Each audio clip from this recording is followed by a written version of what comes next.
Yeah, 8 o'clock tip tomorrow night. Just want to encourage everybody to come out. I know it's late. I know school's back in session here in Lubbock, not at Texas Tech, but at the high schools and junior highs and elementaries. But just ask people to please come out to the 8 o'clock game tomorrow. Get here early. It's going to be a sellout, and doors will open 90 minutes before the game. Any students out there that are in the area, this would count as a game in the Kentucky game promotion, so can catch you back up on that one if you're interested in that. Just want to encourage everybody. Season ticket holders, is the last home game in the Christmas break, semester break homestand. So tickets get scanned tomorrow. You'll be up for the next promotional gift. As always, season ticket holders, we got the season ticket holder table when you come into the games. Stop by. We've got something for you each and every game. Appreciative of our crowd so far this season, and hope to have a home court advantage tomorrow against Baylor. Baylor is worthy of their number 4 ranking. Definitely a team that will compete for the championship in the Big 12. Definitely a team that has the roster and coaching and just DNA of a team that could make the Final Four this year. College basketball in a lot of ways is about guards. They've got 4 guards that are tremendous.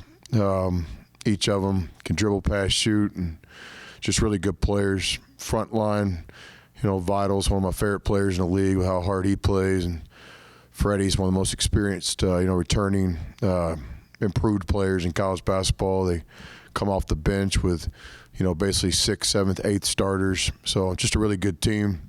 Got a lot of respect for Scott, what he's built there. It's a well-documented story that really never gets old telling, where he inherited the Baylor program to where it's at today. They have a consistency with their program that we're striving for here.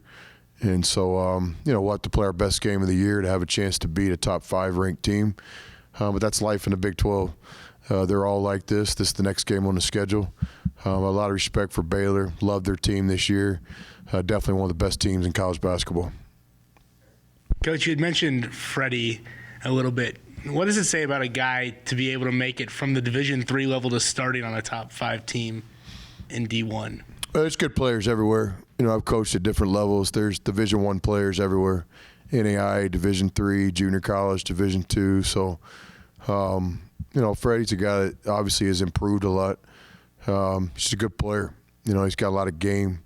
He's not just a big that blocks shots and rebounds. He's got great touch and good basketball feel. In my opinion, he's one of the best big guys in the Big 12. And speaking of big guys, Tristan Clark, even on one bad knee, what kind of force is he inside, even off injured, and what kind of impact can he make for them? Yeah, Tristan's, a first-team all-conference Big 12 player. Obviously, he's going through some adversity. Adversity comes in different forms. This is through an injury that he's rehabbing. We wish him nothing but the best. As a competitor, you want the best players on the floor. You want want injuries to be a part of basketball. It is, but really confident that he'll be back, full speed sooner than later. He's done some great things for him this year on the court. He's a focal point of our scouting report. Followed him in Texas high school basketball. Have a lot of respect for him, and wishing him the best in a full recovery. To see TJ on Saturday. I know he had been going through some foul issues maybe a month ago, but now he's kind of working his way back, and the results are coming in for him. Were you talking about Holyfield or Shannon? Oh, sorry, I keep forgetting every time. Holyfield, yeah. Yeah, Holyfield had a great game. It's this is an 18-round fight, and we're fortunate to have a good Kentucky team coming in here as well. So, we've told the guys it's a 19-game season. We're 1 game into it, and this is the next game on the schedule. Got to be consistent. There'll be a lot of guys throughout the season that have really good individual games. Then there'll be a few guys that are consistent enough to do it night in, night out. And I know that's Holyfield's number 1 objective, and I'm right there with him, support him 100%, trying to coach him the best I can. But I certainly think he's a guy that can make an impact on this league. We're just trying to find that consistency. One of the more depleted injury situations and we've seen lately. Have you ever been through a season like that, and how does that kind of help build the team for the next year in terms of depth? I don't really remember much about last year. As you guys can I'm sure understand. I'm pretty focused on 40-minute game tomorrow night at 8 o'clock. Off the top of my head, I know Tristan got hurt.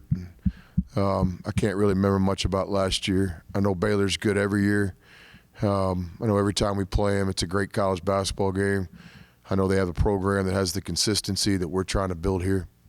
Coach, in terms of the rebounding with Baylor, obviously you guys are going to have to kind of step that up a little bit. I guess what have you kind of seen from them, and what do you feel your guys have to kind of do to kind of match their rebounding and their toughness inside? Yeah, in my opinion, the key to any BCS conference college basketball game is rebounding. Always has been, always will be. You can play great defense, but if you can't get the ball, that's not good defense. You got to get the ball to go play offense. Rebounding is everything. Not only this year, but really since Coach Drew has been there, rebounding is really the DNA and the identity of Baylor basketball. And if you're going to play with Baylor, you got to be ready to rebound and scrap and fight and block out and make hustle plays and get hands on balls and just understand that that's who they are. So with our team, we've shown the ability to be a good rebounding team. We've had some good halves, some good games, some good possessions. We'll just have to bring it every single possession, against Baylor. And you can't get too high or too low. There's going to be times in the game where they're pounding you pretty good on the glass. They do it to everybody. You just got to stay the course, and you got to be consistent with your effort. And I know you talked about their guards. How have you kind of seen Jared Butler improve himself from last year, where you called him a fearless freshman, to his sophomore year? Yeah, I called that one, didn't I?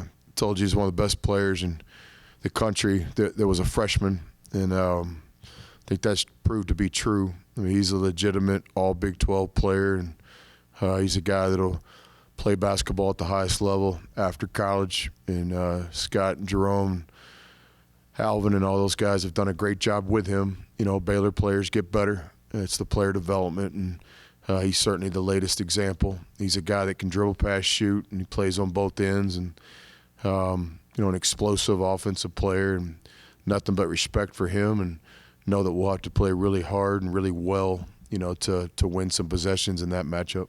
Just going back to Holyfield, I know him and Clark are kind of interesting grad transfers in that they didn't play last year. Did you kind of see a game to where you felt like Holyfield was kind of back to himself, or he kind of felt like he was back to the way he played, I guess, earlier in the non-conference season? Yeah, it's an interesting thing we talked about before. I thought, really, to me, it was in the foreign trip in the Bahamas, just trying to get them, used to playing again. We had a few more inter-squad scrimmages with officials this offseason and preseason than we normally do, really trying to get those guys back in the fold of game mold. But I think by the time our regular season started, they were playing good basketball. But it was an interesting thing that those guys didn't play last year, no doubt. Coach, with conference play sort of just getting going, sort of an exciting time of year, do you feel like there's a different vibe maybe in your locker room? Yes. Yeah, I think everywhere. College basketball, you get about 3 or 4 seasons. It's obviously the preseason, non-conference games, and you get a chance to compete for a championship in MTEs.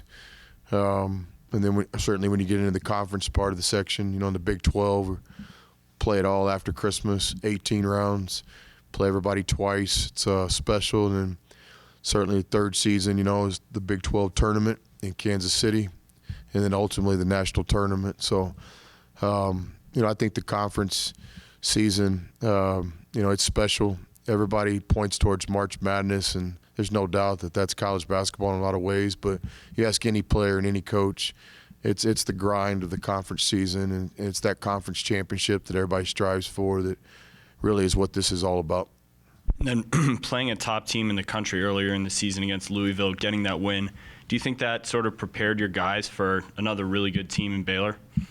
I hope so. It's early for these rankings. We'll see how it all pans out. In my personal opinion, you don't even really talk about it till you make the turn in the league.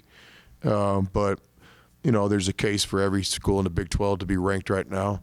But when the poll has, 25 teams, it's kind of hard to get all 10 in, but everybody's worthy. Our last opponent, Oklahoma State, was an undefeated team with their full roster. We understand how good they are. And then I don't know who we play after Baylor.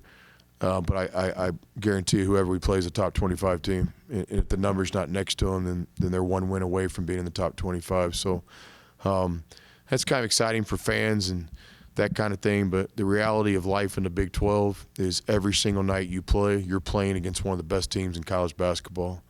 You know, as Ramsey says, facts.